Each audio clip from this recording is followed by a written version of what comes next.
Negotiations reportedly continue, at least behind closed doors, as the White House and House Republicans try to hammer out a deal to raise the nation's debt ceiling. President Biden is expected to meet with congressional leaders tomorrow after canceling a meeting last Friday.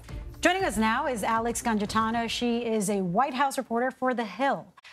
So, Alex, the next meeting on the debt ceiling was supposed to happen on Friday, but was moved so that staffers could continue their negotiations. What have you heard so far about these talks? Was any progress made by this point?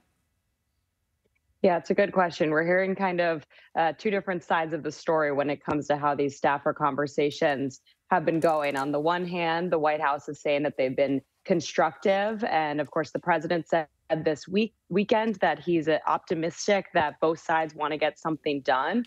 On the other hand, Speaker McCarthy said today that, or accused Democrats today of wanting a default more than a deal, and said it seems to him that these meetings, they're not taking anything serious, in terms of different spending caps and ways that Republicans could agree to raise the debt limit. Whereas I think he's accusing the White House of really standing firm and saying we just have to avoid a default and we don't want to hear about any cuts at this point.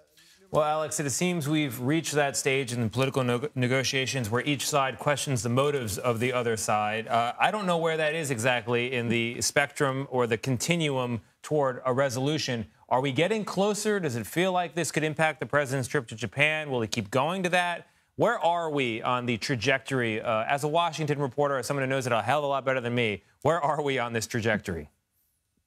It does feel like Wednesday evening is the deadline, even though June 1st, we've heard, of course, for weeks that that's the big deadline of a default. But the president is heading to Asia, as you mentioned, on Wednesday evening. And so he either has to make some big headwinds tomorrow in this meeting, or maybe he postpones the trip, or maybe when he leaves for the trip, he says, staffers really have to take this seriously and start moving ahead and negotiations, or maybe Vice President Harris gets involved. I don't see him at this point postponing the trip for himself, though, or canceling. I think this is a big trip for him to be, on the global stage, which is important for his reelection campaign amid the war in Ukraine and everything. He really values these foreign trips. So I think at this point he wouldn't push it.